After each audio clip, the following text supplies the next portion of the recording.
Quando a gente fala sobre compras impulsivas, a culpa cai em cima do autocontrole.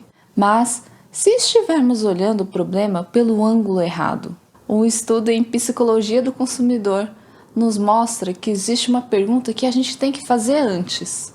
Por acaso você conseguiria responder quem você é?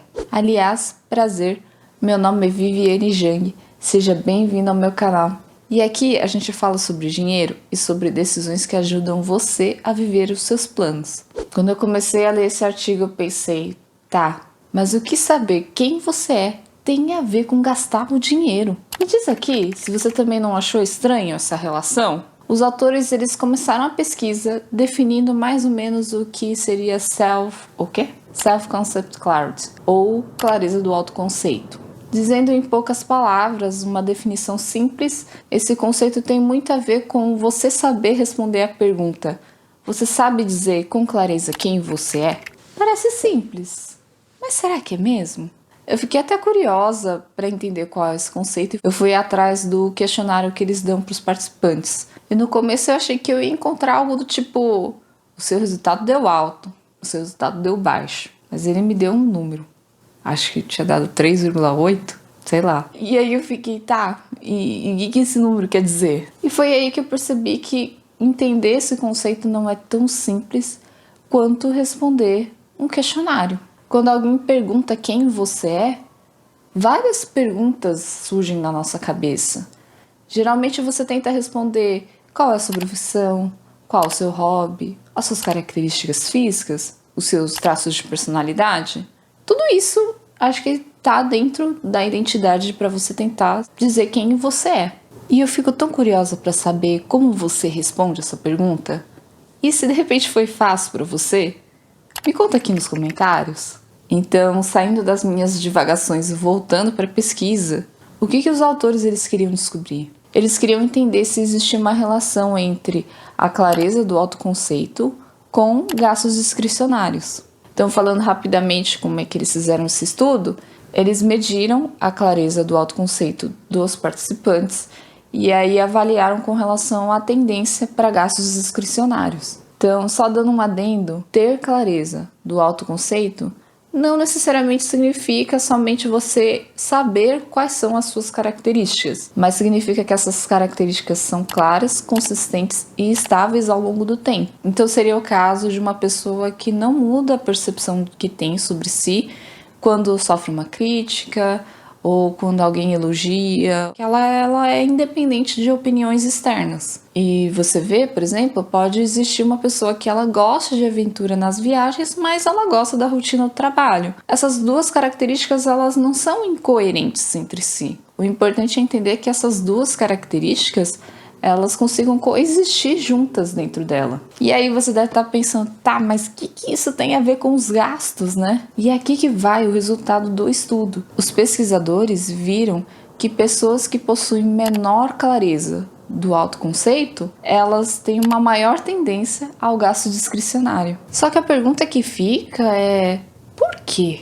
Como uma coisa tão abstrata como saber quem você é pode influenciar nas suas decisões de compra? Os autores até inferem que indivíduos com uma baixa clareza do autoconceito, elas são mais influenciáveis com os padrões externamente impostos pela sociedade. E principalmente é porque elas não possuem um senso de direção claro. Os pesquisadores até citam outros estudos que relacionam a baixa clareza do autoconceito com a tendência de internalizar os padrões de beleza. E assim, não é que pessoas com alta clareza do autoconceito, elas não sintam essa pressão. Todos nós sofremos por isso, né?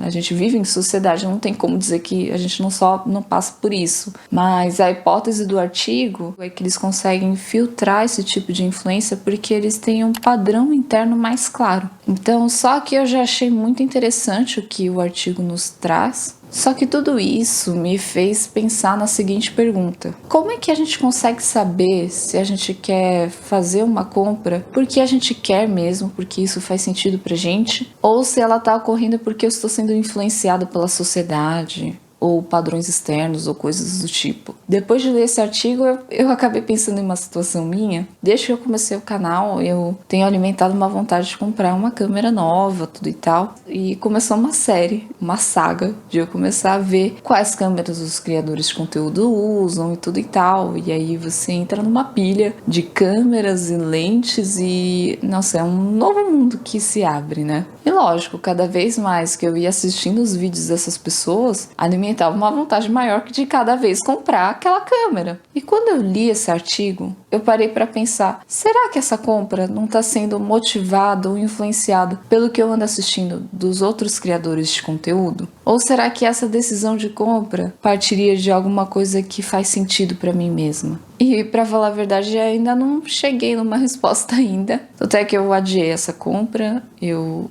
tinha uma câmera velhinha, então é ela que eu tô usando agora. Enfim, não cabe aqui eu ficar discutindo quais são as vantagens e desvantagens dessa câmera com a nova, mas eu percebi que a compra talvez faria sentido porque ela reduziria certos problemas que eu tenho com essa câmera antiga. Mas assim, não é que não dê pra fazer com a antiga, por isso que por enquanto eu vou adiar. E assim, depois de ler esse artigo, logicamente a gente não pode concluir que toda compra discricionária é porque eu não me conheço ou porque eu não tenho a clareza de quem eu me conheço, na verdade, sendo bem precisa no termo das palavras. Só que ela me deixou uma pergunta que eu acho que vale a pena a gente discutir e pensar um pouco. Será que quando a gente sente aquela vontade de comprar aquela coisa, o quanto isso vem de mim e o quanto vem isso por influência externa? Será que aquela compra faz sentido porque eu fui levada a fazer? Não, e realmente, assim, aqui se abre um outro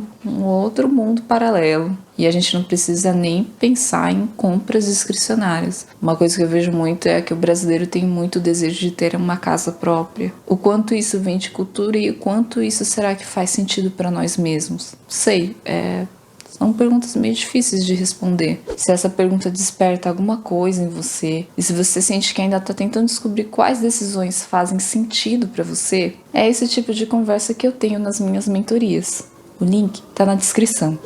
Se você for ver, no fim das contas, dinheiro funciona como uma ferramenta. E as decisões que tomamos com ele nos ajudam a construir a vida que a gente gostaria de viver. Então, como sempre, eu deixo a pergunta para vocês. Vocês estão vivendo o seu dia?